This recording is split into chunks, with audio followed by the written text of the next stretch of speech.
नमस्कार साथियों। विपक्ष एक बार फिर से मोदी सरकार के खिलाफ लेकर आ रहा है अविश्वास प्रस्ताव। अविश्वास प्रस्ताव साथियों इस सरकार के खिलाफ दूसरी बार लाया जा रहा है। एक बार 2019 में लाया गया था, उस वक्त विपक्ष की क्या हालत हुई थी, और 2023 में दोबारा विपक्ष वही कार्य कर रहा है। तो आइए इस विषय पर बात करते हैं हम और आप।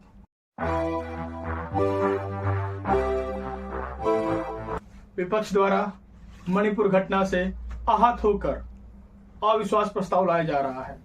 मणिपुर घटना जिसके बारे में आपने हमारे पहले वीडियो में देखा था कि वहां पर किस प्रकार से हत्याएं हो रही हैं, महिलाओं के साथ अमानवीय कृत्य किए जा रहे हैं, उस पर प्रधानमंत्री मोदी द्वारा अपना वक्तव्य भी दिया गया है। लेकिन वह वक्तव्य इतना देर से आया है जिसने कहीं न कहीं वहां हो रहे हिंसाओं को और अप्रत्यक्ष रूप से समर्थन ही दिया है। इसके विरोध में विपक्ष लेकर आ रहा है अविश्वास प्रस्ताव।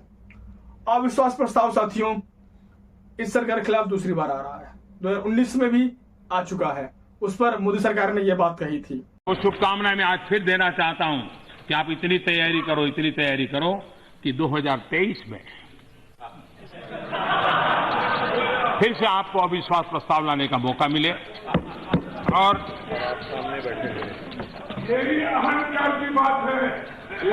ये समर्पण भाव है, अहंकार का परिणाम है 400 से 40 हो गए। अहंकार का परिणाम है 400 से 40 हो गए, और सेवा भाव का परिणाम है कि 2 से यहां आकर के बैठ गए, 2 से निकल करके आके बैठ गए।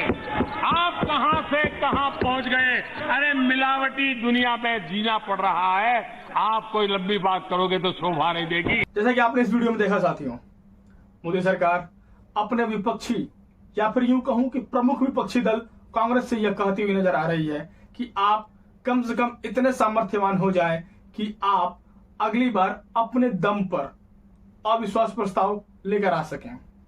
इस बार फिर मणिपुर घटना को लेकर कांग्रेस अविश्वास प्रस्ताव लेकर आ रही है। उसके सांसद गौरव गोगोई जी ने अविश्वास प्रस्ताव के लिए अध्यक्ष महोदय से विनती की है। लेकिन जहां अविश्वास प्रस्ताव की बात है, उसको लाने और उसको पास कराने के लिए जो बहुमत की आवश्यकता है वह अकेले कांग्रेस के पास नहीं है साथियों। आज भी कांग्रेस द्वारा समर्थित दल कुल मिलाजुलाकर 142 सांसदों का ही आंकड़ा प्राप्त कर पा रहे हैं। वहीं मोदी सरकार 329 सांसदों के साथ एक बहुत ही मजबूत स्थिति में दिख रही है। साथ ही साथ उसे अन्य क्षेत्रीय दलों जैसे कि वाईएसआरसीपी आदि का भी समर्थन मिल रहा है साथियों, जिससे उसकी संख्या और बढ़ सकती है।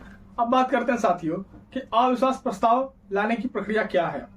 लोकसभा के नियम 198 के तहत यह लाया जाता है, और जो सबसे बड़ी बात यह है साथियों कि संविधान में कहीं भी विश्वास प्रस्ताव या अविश्वास प्रस्ताव के बारे में कोई बात नहीं की गई है।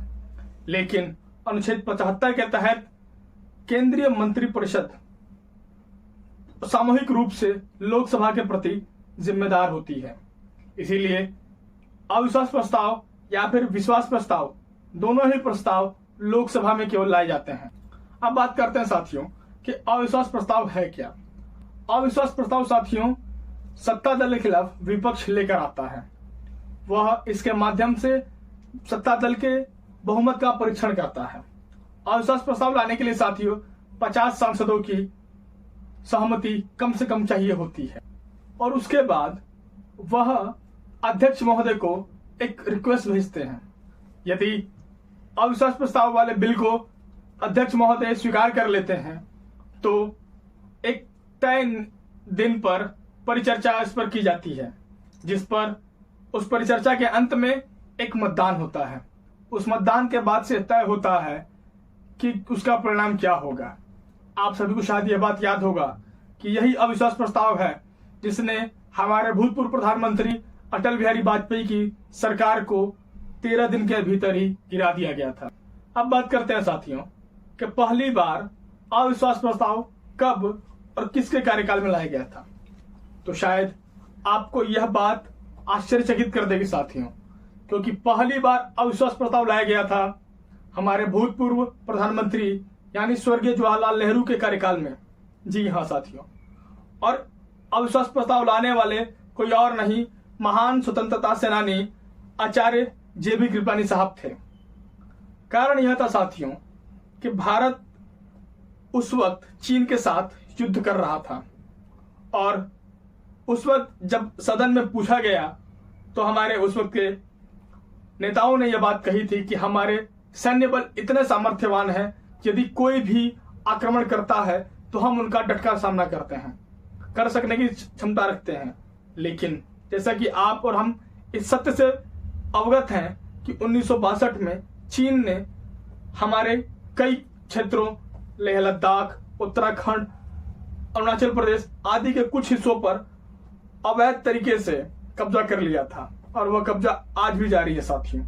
वह भारतीय सेना के लिए और पूरे के पूरे भारत देश के लिए एक शर्मनाक पराजय थी, जिस पर अपना विरोध प्रदर्शित करते हुए आचार्य कृपलानी ने अविश्वास प्रस्ताव नेहरू जी के खिलाफ लाया था।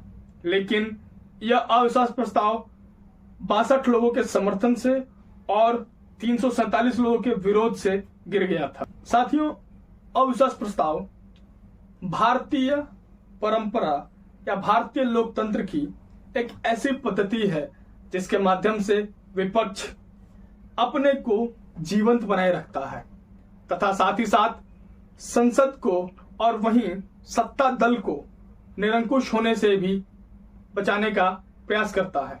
लेकिन इसकी एक सबसे बड़ी कमजोरी है साथियों, बहुमत का होना। यदि अविश्वास प्रस्ताव को पारित करने के लिए विपक्षी दलों को सिंपल या यूं कहें साधारण बहुमत की आवश्यकता होती है, लेकिन जब सत्ता दल पूर्ण बहुमत में होता है, कहीं ना कहीं एक बेमानी बात सी साबित होने लग जाती है, क्योंकि यह तय होता है कि वह अविश्वास प्रस्ताव निश्चित ही गिर जाएगा। जैसे कि 2019 में मोदी सरकार के खिलाफ गिर गया था, और वही हाल साथियों हो सकता है कि 2023 में भी होगा। तो देखते हैं क्या होगा। तब तक के लिए आप जुड़े रहिए हमारे साथ अगले एपिसोड तक। धन्यवाद आपका।